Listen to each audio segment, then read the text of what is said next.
Hi hello friends అందరికీ నమస్కారం. చక్రతిక్ vlogs ఛానల్కి స్వాగతం. మరి ఆలస్యం చేయకుండా ఈరోజు వీడియోలోకి వెళ్ళిపోదాం. నమస్కారం. అక్షరాల $15 బిలియన్, అది ఒకే ఒక్క ప్రాజెక్ట్ మీద. విశాఖపట్నంలో రాబోతున్న గూగుల్ అతిపెద్ద ఏఐ డేటా సెంటర్ సమగ్ర విశ్లేషణకు స్వాగతం. ఇది ఏదో మామూలు ఐటీ పార్క్ గురించి కాదు, ఒక భారీ గేమ్ చేంజర్ అని చెప్పాలి. ఈ విశ్లేషణలో ఈ మెగా ప్రాజెక్ట్ చుట్టూ ఉన్న వాస్తవాలను, లాభనష్టాలను ఎలాంటి పక్షపాతం లేకుండా పక్కాగా బేరీజ్వేద్దాం.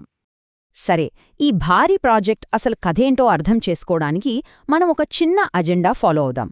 ముందుగా వైజాగ్లో గూగుల్ ఎంట్రీ, ఆ తర్వాత గ్లోబల్ ఏఐ హబ్ నిర్మాణం, దీని వెనుకున్న రాజకీయ, సాంకేతిక దార్శనికత, అలాగే అందర్నీ వేధిస్తున్న విద్యుత్, నీటి వనరుల ఆందోళనలు, చివరగా ఉపాధి అవకాశాలపై జరుగుతున్న చర్చ. ఇవన్నీ టకటక చూసేద్దాం. మొదటి భాగం, వైజాగ్లో గూగుల్ రాక ఏఐ విప్లవానికి నాంది. ఒక చారిత్రాత్మక ఘట్టంతో దీన్ని ప్రారంభిద్దాం. ఇక్కడ మైండ్ బ్లాంక్ అయ్యే విషయమేంటంటే, దీని స్కేల్ ఏకంగా 11.3 లక్షల కోట్లు, అంటే $15 బిలియన్ అన్నమాట. ఈ నంబర్ వింటుంటేనే ఆశ్చర్యంగా ఉంది కదూ. ఇంత భారీ పెట్టుబడితో వస్తున్న ఈ డేటా సెంటర్ భారతదేశ చరిత్రలోనే అతిపెద్ద విదేశీ ప్రత్యక్ష పెట్టుబడిగా రికార్డ్ సృష్టించబోతోంది.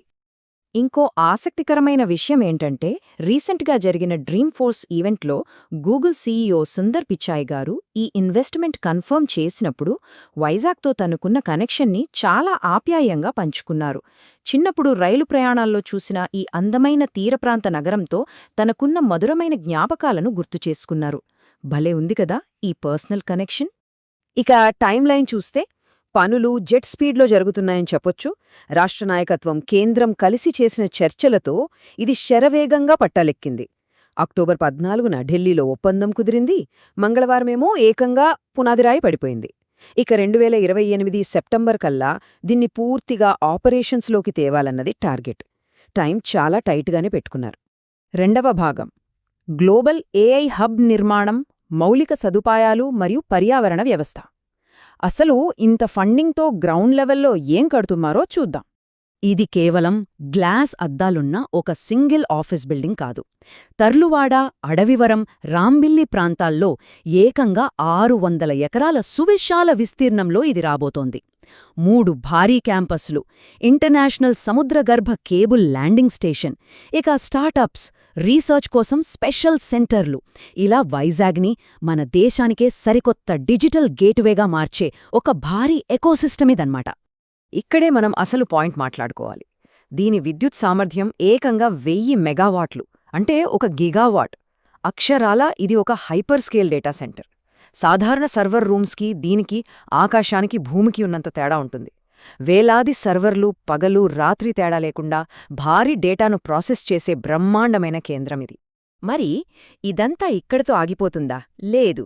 గూగుల్ ఏర్పాటు చేస్తున్న ఈ 1 గిగావాట్ కేంద్రం కేవలం ఒక యాంకర్ లాంటిది. రాష్ట్ర ప్రభుత్వం నిర్దేశించుకున్న 6.5 గిగావాట్ల భారీ డిజిటల్ నెట్వర్క్ లక్ష్యానికి ఇది తొలి అడుగు. అదానీ కనెక్ట్స్, ఎయిర్టెల్ నెక్స్ట్రా లాంటి సంస్థల భాగస్వామ్యంతో రాష్ట్రాన్ని ఒక మల్టీ గిగావాట్ డిజిటల్ హబ్గా మార్చే ఒక లాంగ్ టర్మ్ విజన్ ఇందులో దాగుంది. మూడవ భాగం, రాజకీయ మరియు సాంకేతిక దార్శనికత. ఈ టెక్ దిగ్గజాలను తీసుకొచ్చిన వ్యూహమేంటో ఇప్పుడు తెలుసుకుందాం. గ్లోబల్ టెక్ జెయింట్స్ వైజాగ్ వైపు ఎందుకు చూశాయంటే, దాని వెనక ఉన్న ఒక కీలకమైన పాలసీ గురించి మాట్లాడుకోవాలి. అదే speed of doing business. IT మంత్రి నారా లోకేష్ నేతృత్వంలో వచ్చిన ఈ పాలసీ వల్ల పెట్టుబడిదారులకు ఫాస్ట్గా పర్మిషన్లివ్వడం, ట్రాన్స్పరెన్సీ మెయింటైన్ చేయడం సాధ్యమైంది. ఈ సింగిల్ మూవ్ పెట్టుబడుల వాతావరణాన్ని పూర్తిగా మార్చేసిందని చెప్పొచ్చు. నిజానికి ఈ వ్యవహారమంతా చూస్తుంటే ఒక పాత హిస్టరీ రిపీట్ అవుతున్నట్లు అనిపిస్తోంది.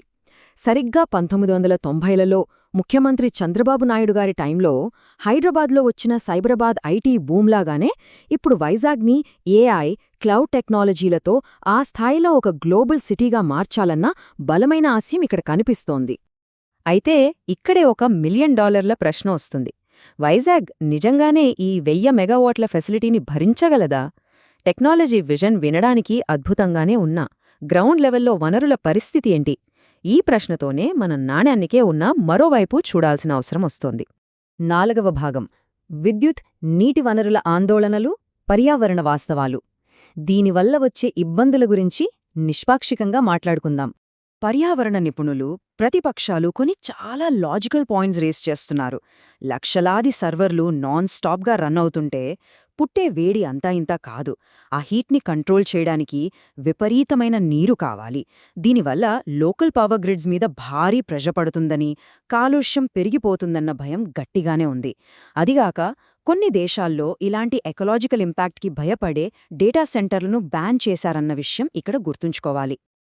ఈ టెన్షన్ను కేంద్ర ప్రభుత్వం కూడా సీరియస్గానే తీసుకున్నట్లు కనిపిస్తోంది. కేంద్ర మంత్రి అశ్విని వైష్ణవ్ గారు స్వయంగా చెబుతూ నీటి రీసైక్లింగ్ అలాగే వాటర్ కన్జర్వేషన్ పద్ధతులను ఖచ్చితంగా తక్షణమే అమలు చేయాలని గూగుల్ సంస్థకు స్పష్టమైన సూచనలు ఇచ్చారు. ఇక నీటి ఎద్దడి రాకుండా రాష్ట్ర ప్రభుత్వం ఒక మాస్టర్ ప్లాన్ చెప్పింది. కేవలం 60 రోజుల్లో గోదావరి నది జలాలను విశాఖపట్నం, అనకాపల్లి పరిసరాలకు తీసుకువస్తామని ఒక గట్టి హామీ ఇచ్చింది.